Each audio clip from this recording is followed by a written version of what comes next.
Hello friends, good morning all of you. Today is we are discussing polity and Indian Constitution. देखिए friends, आज हम बात करेंगे स्वतंत्रता का अधिकार यानी कि फ्रीडम, राइट टू फ्रीडम की हम बात कर रहे थे। इसमें हम जो फर्स्ट टॉपिक था विचार और अभिव्यक्ति की हमने बात कर ली थी। उसके अंदर जो आर्टिकल था article 19 clause 1 sub clause A के बारे में। इससे अगला जो हम बात करेंगे article 19 clause 1 sub clause B की हम बात करेंगे। तो देखिए फ्रेंड्स, आप इसके लगातार नोट्स बनाएगा, ठीक है। तो हम स्टार्ट करते हैं आज का टॉपिक। देखिएगा, हम बात करेंगे आज जो आर्टिकल 19 सब क्लोज बी यानी कि क्लोज 1 सब क्लोज बी की बात अपन करें तो शांतिपूर्ण एवं शस्त्र रहित सम्मेलन का अधिकार की हम बात करेंगे। कहने का मतलब है कि आप अगर कोई सम्मेलन करना चाहते हो तो वो आप शांतिपूर्ण कर सकते हो। साथ ही शस्त्र रहित यानी कि बिना बगैर शस्त्रों के यानी कि जो बिगैर वेपन के आप अपन क्या आप कर सकते हो, सम्मेलन कर सकते हो। इसकी हम बात करेंगे। देखिएगा, किसी भी नागरिक को बिना हथियार के शांतिपूर्ण संगठन होने का अधिकार है, यानी कि संगठन बनाने का या संगठन होने का अधिकार है, यानी संगठित होने का अधिकार है। देखिएगा, कोई भी व्यक्ति है यानी कि इंडियन जितने भी जो सिटीजन है वो क्या करेंगे कि वो बिना वेपन के शांतिपूर्ण संगठित होने का उनको अधिकार है। जैसे सार्वजनिक बैठकों में भाग लेने का अधिकार, जैसे आप सार्वजनिक जो बैठकें होती हैं, शांतिपूर्ण सार्वजनिक बैठकें होती हैं, वहाँ पर अधिकार हो सकता है और आपको प्रदर्शन करने का भी अधिकार है। लेकिन आपको पता है डियर फ्रेंड्स, इस अधिकार में हड़ताल का अधिकार नहीं है कि आप शांतिपूर्ण सम्मेलन करने का आपको अधिकार है। शस्त्र रहित यानी कि बिना वेपन्स के आपको सम्मेलन बनाने या सम्मेलन में अंदर पार्टिसिपेट कर सकते हो। और लेकिन इसी जो शांतिपूर्ण शस्त्र रहित सम्मेलन के अंदर हड़ताल को शामिल नहीं किया गया, ठीक है। तो इसको आप ध्यान रखिएगा।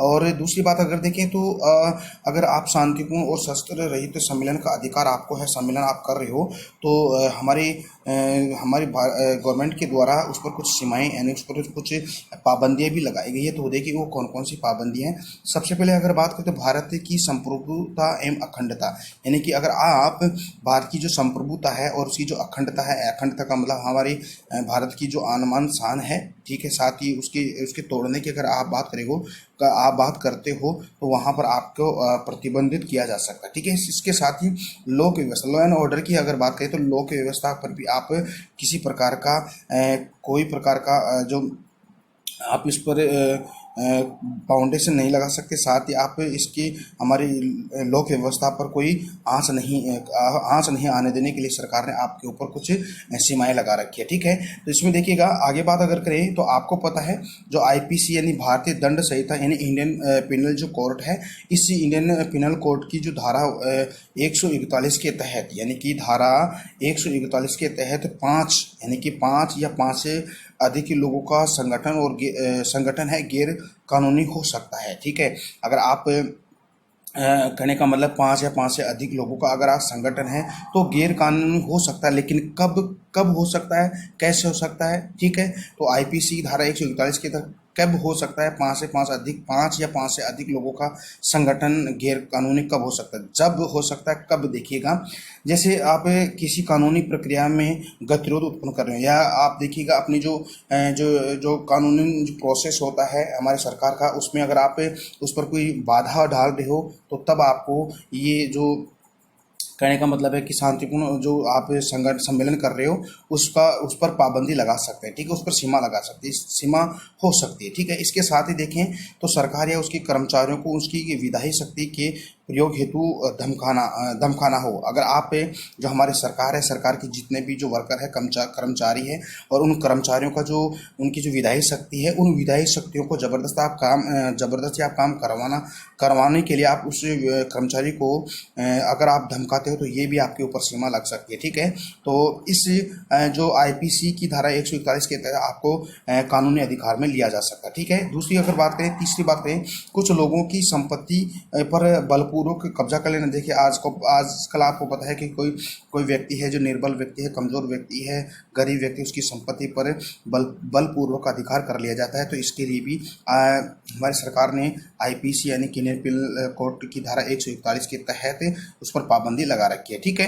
किसी आपराधिक कार्य की चर्चा हो, या अगर आप संगठन बना रहे हो, सम्मेलन बना रहे हो, ठीक है, वहाँ पर बैठ के अगर आप देश की संप्रभुता और अखंडता के बारे में उसकी अखंडता को तोड़ने की बात अगर करते हो, या आपराधिक कार्यों की चर्चा कर रहे हो, यानी कि आप संगठन करके जैसे कोई सार्वजनिक जो हमारे जो स्थल है उनको नुकसान पहुंचाने की अगर आप बात करते हो तो आपके ऊपर ये सीमाएं लगाई जा सकती है, यानी कि आपको आईपीसी धारा 141 के तहत कानून के अधिकार में आपको लिया जा सकता है। इसके साथ ही अगर देखें किसी व्यक्ति पर गैर कानूनी कार्य के लिए दबाव बना, यानी कि अगर आप कोई व्यक्ति है, किसी व्यक्ति पर आप ज़बरदस्ती कोई काम करवाने के लिए उस पर दबाव भी अगर डालते हो तो हमारी आईपीसी की धारा 141 के तहत आपको ये बाउंडेशन करती है या बाउंड करती है कि आप ऐसा ना करें। ठीक है, तो वो तो हमने बात कर ली है। जो आपकी आर्टिकल जो 19 क्लोज 1 सब क्लोज बी यानी शांतिपूर्ण एवं शस्त्र रहित सम्मेलन के अधिकार की हम बात कर लिए। इसके आगे भी बात अगर करेंगे तो देखिए इसके अंदर और भी कुछ बातें हैं, देखिएगा। ये तो हो गया आपके जो शांतिपूर्ण एवं शस्त्र रहित सम्मेलन की हम बात कर ली। अगली जो बात है आर्टिकल 19 क्लोज 1 सब क्लोज सी। ठीक है, तो सी की अगर बात करें तो आप संगठन बनाने की स्वतंत्रता, यानी आप कोई ऑर्गेनाइजेशन कर सकते हो, संगठन बनाने की आपको स्वतंत्रता है, लेकिन उस पर भी कुछ सीमाएं हैं, उनकी भी हम बात कर लेते हैं। देखिएगा, सभी नागरिकों को सभा, संघ अथवा सहकारी समितियां बनाने का आपको बिल्कुल अधिकार है। आप कोई सभा कर सकते हो, संघ बना सकते हो, या सरकारी समितियां बना सकते हो। आपको पता है सरकारी समितियां होती क्या है, यानी इसमें लोगों का कुछ समूह होता है और वो आर्थिक मुनाफे के लिए ही ये काम करते, ये समितियां चलाई जा सकती है। ठीक है, तो ये बातें हम आगे बात करेंगे, तो एक बार फिर से सुनिएगा।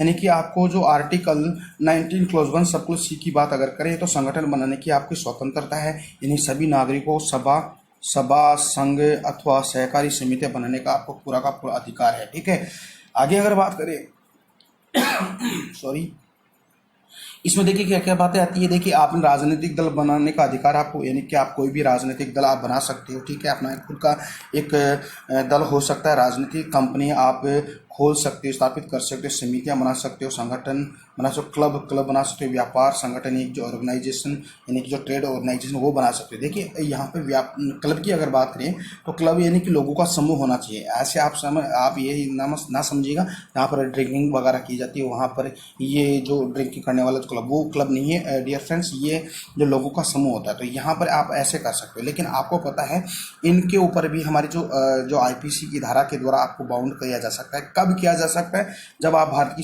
संप्रभुता यानी कि भारत की अनुमान शान या उसकी भारत को तोड़ने की अगर बात करते हैं तो वहाँ पर, और लॉ ऑर्डर यानी कि जो लोक व्यवस्था उस पर भी अगर आप कुछ मतलब कुछ ऐसे काम कर सकते जिस पर लोक व्यवस्था भंग हो सके, उस पर भी आपके ऊपर बाउंडेशन लगा सकती है सरकार। ठीक है, आईपीसी की धारा के द्वारा। और सदाचार की बात देखिएगा आगे अगर बात करें तो जो हमारा जो उच्चतम न्यायालय है यानी कि सुप्रीम कोर्ट है, सुप्रीम कोर्ट ने जो श्रमिक संगठनों को मोलभाव करने, हड़ताल करने तथा तालाबंदी करने से निषेध किया है, यानी कि हमारी जो सुप्रीम कोर्ट है उसने जो संगठन जो श्रमिक जो संगठन होते हैं, मजदूरों का कोई संगठन होता है, वो मोल भाव करने के लिए वो हड़ताल करने लग जाते हैं और जो कंपनियां वगैरह उस पर तालाबंदी लगाते हैं, उस पर जो हमारे जो उच्च न्यायालय है, सुप्रीम कोर्ट है, वो क्या उसको निषेध करती है। हड़ताल के अधिकार को उपयुक्त औद्योगिक कानून के तहत नियंत्रित किया जा सकता है, यानी कि ये जो हड़ताल होती है उन हड़ताल के लिए सरकार ने एक कानून बनाया था, उस कानून को बोलते हैं औद्योगिक कानून के तहत जो लोग हड़ताल करें उस हड़ताल को तोड़ा जा सकता है, उस पर नियंत्रण यानी कि काबू पाया जा सकता है। तो फ्रेंड्स ये तो हमने बात कर ली है जो आर्टिकल 19 क्लोज 1 सब क्लोज सी के बारे में संगठन बनाने की स्वतंत्रता की बात हमने कर ली है। अगले अगर आर्टिकल की बात करें तो आर्टिकल 19 क्लोज 1 सब क्लोज डी की बात अगर करें तो कहीं आने जाने की स्वतंत्रता। कहने का मतलब इसका ये होगा कि आपके भारत के किसी भी कोने में आपको आने जाने की स्वतंत्रता है, ठीक है, रहने की स्वतंत्रता है और आपको शिक्षा ग्रहण करने की स्वतंत्रता है। लेकिन इसमें आपको पता है जम्मू एंड कश्मीर का थोड़ा एरर यहाँ पे आता है, लेकिन अब इसका एरर नहीं आएगा क्योंकि उसको भी एक यूनियन टेरिटरीज के अंदर शामिल कर लिया गया है। तो ये जो एरर था उसको भी समाप्त कर दिया है। ठीक है, तो हम देखते हैं इस आर्टिकल को देखते हैं। देखिएगा आर्टिकल 19 क्लोज 1 क्लोज डी यानी कहीं आने जाने की आपको स्वतंत्रता। देखिएगा प्रत्येक नागरिक यानी कि भारत का जो भी सिटीजन है को यह स्वतंत्रता होगी कि वह देश के किसी भी हिस्से में आ जा सकता है, यानी कि देश के किसी भी हिस्से के अंदर आप चाहे श्रीनगर से कन्याकुमारी चले जाइए या असम से आप गुजरात चले जाइए, कहीं पर भी आपको आने जाने की स्वतंत्रता है। यह अधिकार इस बात पर बल देता है कि भारत सभी नागरिकों के लिए, ये इसका मतलब ये हो गया कि भारत हमारे के सभी नागरिक, प्रत्येक नागरिकों के लिए ये भारत है, ठीक है। यानी कि यह अधिकार इस बात पर बल देता है कि भारत सभी नागरिकों के लिए है। इसका उद्देश्य राष्ट्रीय सोच को बढ़ावा देना है, यानी कि इसका जो पर्पस होता है, मुख्य पर्पस होता है, वो राष्ट्रीय जो सोच है उसको बढ़ावा देना है। लेकिन इसके ऊपर भी कुछ सीमाएं लगा रखी है। सार्वजनिक हित, कहने का मतलब है कि आप अगर कहीं जा रहे तो जो सार्वजनिक हित के पर्पज से आप जाइए, यानी कि सार्वजनिक के जो स्थल वगैरह है, सार्वजनिक देश की जो संपत्ति, उस पर नुकसान ना पहुंचाइए। इसके साथ ही अगली बात अनुसूचित जनजाति का हित है, ठीक है। अगर आप कहीं जा रहे हो तो वहाँ की जो अनुसूचित जनजाति है, उन अनुसूचित जनजाति की जो कल्चर है उस पर आप अगर उस कल्चर को आप डिस्टर्ब कर रहे हो तो इसके लिए आपको सरकार क्या सीमा लगा रखी है। कहने का मतलब आपको पता है कि जो अनुसूचित जनजाति है उनका है एक अलग ही कल्चर होता है और अलग ही उनका रहन सहन खान पान होती है, तो उस पर आप कहीं जाकर आप उस पर कोई अलग से उन पर कुछ नियंत्रण ना लगा सके, इसके लिए सरकार ने आपको बाउंड किया है, ठीक है। तो ये तो बातें हो गई आपकी जो सीमाओं की बात हो गई। इसके अलावा देखिएगा जो हमारा सुप्रीम कोर्ट ने यह व्यवस्था दी है, क्या व्यवस्था दी है कि किसी वेश्या के संचरण के, यानी कि कोई वेश्या है उसके संचरण यानी कि एक स्थान से दूसरे स्थान के अधिकार को सार्वजनिक नैतिकता और सार्वजनिक स्वास्थ्य के आधार पर उसको क्या बाउंड किया है। यानी कि आपको पता है कोई ऐसी जो वैसे है वैसे एक स्थान से दूसरे स्थान पर जाती है तो उस पर सरकार ने क्या बाउंड किया है, ठीक है। आगे अगर बात करें तो बम्बई जो उच्च न्यायालय है, हाई कोर्ट है, इस हाई कोर्ट, मुंबई के हाई कोर्ट ने जो एड्स से पीड़ित जो लोग हैं, एड्स से पीड़ित व्यक्ति को संचरण पर प्रतिबंध को वैध बताया है। यानी कि जो एड्स से पीड़ित जो व्यक्ति हैं उनके संचरण पर एक स्थान से दूसरे स्थान पर जाने पर बाउंडेशन किया है, ठीक है। तो ये हमारी जो बम्बई का उच्च न्यायालय उसकी ये एक प्रतिबंध लगाया गया है, यानी कि एड्स पीड़ित लोगों पे, ठीक है। आगे हम बात करते हैं, देखिएगा अगली अगर बात करें तो इसमें फ्रेंड देखिए संचरण की स्वतंत्रता के दो भाग है। यानी कि आप किस किस आर्टिकल के तहत आप संचरण कर सकते हो, एक स्थान से दूसरे स्थान जा सकते हो, बहुत इंपॉर्टेंट है, इसको आप याद रखिएगा। यहाँ पे अगर देखें तो देखिएगा आर्टिकल 19 के तहत देश के अंदर, यानी कि अगर आप आर्टिकल 19 के अंदर आप देश के किसी भी कोने में आप भ्रमण कर सकते हो, और अगर आप विदेश में जाना चाहते हो तो आर्टिकल 21 के तहत आप किसी देश के अंदर आप जा सकते हो, ठीक है। तो ये आपको होता है दैहिक यानी स्वतंत्रता का अधिकार आता है 21 आर्टिकल, तो उसको हम आगे हम बात करेंगे, देखिएगा। एंड लास्ट इसका जो वो है आर्टिकल है आर्टिकल 19 क्लोज 1 सब क्लोज से ई की अगर बात करें, सॉरी आगे जी भी है, ई की अगर बात करें तो वह है निवास का अधिकार, यानी कि निवास की स्वतंत्रता, यानी कि आप किसी भी स्थान पर जाकर आप अपना रेजिडेंस कर सकते हो, आप मकान बनाकर रह सकते हो, उसकी भी हमारे अधिकार है, हमारे स्वतंत्रता के अधिकार में है, ठीक है। तो आपको आर्टिकल याद रखना है। वैसे मोस्टली जो विचार और अभिव्यक्ति की जो स्वतंत्रता है, यानी कि आर्टिकल 19 क्लोज 1 सब क्लोज ए बहुत इंपॉर्टेंट है, उस पर ज़्यादा फोकस करिएगा, ठीक है। वैसे इसको भी आप पढ़ लीजिएगा, बहुत ही बढ़िया है, इसके यहाँ से भी क्वेश्चन पुटअप हो सकता है। देखिएगा आर्टिकल 19 क्लोज 1 सब क्लोज ई की अगर बात करें तो ये कहता है कि निवास का अधिकार, ठीक है। यानी कि प्रत्येक नागरिक को देश के किसी भी हिस्से में स्थायी या अस्थायी रूप से रहने का या बसने का अधिकार है। यानी कि आप, यानी कि भारत के जितने भी सिटीजन हैं वो किसी भी स्थान पे जा सकते हैं, वहाँ पर आप स्थायी रूप से रह भी सकते हैं या स्थायी रूप से अस्थायी रूप से रह सकते हैं, यानी मकान बना के रह सकते हैं, ठीक है। तो यह अधिकार दिया गया है। इसका उद्देश्य क्या है, यानी कि इस निवास के अधिकार का उद्देश्य यह है कि राष्ट्रवाद को बढ़ावा देना, यानी कि आपको पता है राष्ट्रवाद को बढ़ावा देना, राष्ट्रवाद यानी अपने राष्ट्र के प्रति सहानुभूति या अपने राष्ट्र के प्रति बिल्कुल आत्मा से समर्पित होना, ठीक है। तो ये राष्ट्रवाद कहलाता है, ठीक है।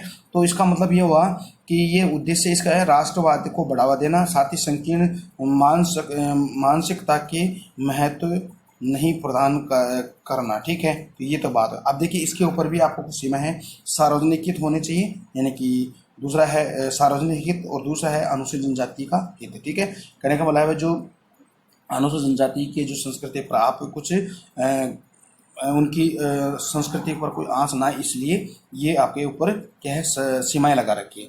और आज का हमारा जो लास्ट का टॉपिक है आर्टिकल 19 क्लोज 1 सब क्लोज जी की अगर बात करें तो पेशा या व्यवसाय यानी कि काम करने की स्वतंत्रता आपको है।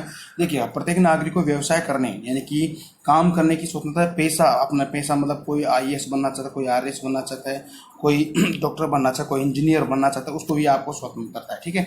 व्यापार प्रारंभ करने का अधिकार भी आपको, ट्रेड यानी कि व्यापार करने का व्यापार करने का अधिकार भी आपको इस आर्टिकल 19 क्लोज 1 सब क्लोज जी के बारे में जी है आपके लिए पूरा समर्पित है। ठीक है। इसके साथ ही अगर इसमें सीमाओं की अगर बात करें तो देखिएगा, राज्य के द्वारा जो तकनीकी अहर्ताएं तय की जा सकती है और साथ ही राज्य के पक्ष में एकाधिकार का सर्जन भी किया जा सकता है।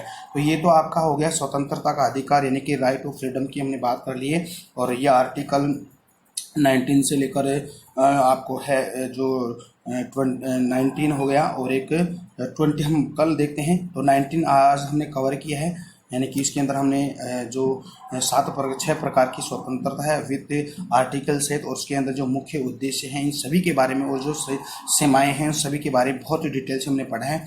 तो डियर फ्रेंड्स, आप इसके नोट्स बनाइए और लगातार इसकी स्टडी कीजिएगा। ठीक है। तो हम कल मिलते हैं एक नए टॉपिक के साथ, और हमारा जो टॉपिक रहेगा आर्टिकल 20 यानी कि आपराधिक ठहराए जाने पर जो संरक्षण होता है वो, और आर्टिकल 21 यानी कि देह एवं स्वतंत्रता का अधिकार। तो कल इन 2 टॉपिकों की हम बात करते हैं, तो फिर कल मिलते हैं। ठीक है। Okay, bye.